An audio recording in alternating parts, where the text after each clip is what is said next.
Suočili smo se sa izazovima kakve HGSS svakodnevno treba riješiti. Skužili smo da jedni od tih izazova su vrijeme, resursi i organizacija.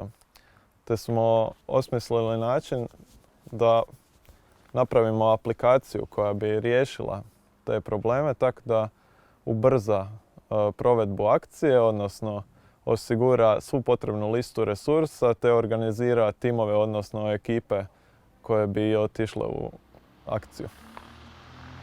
Aplikacija bi sadržavala svu kartografiju potrebnu za provedbu akcije te bi optimalnu rutu ovisno o potrebama akcije osigurala, odnosno predložila spašavateljima za što kraće vrijeme dolaska do unesrećenih.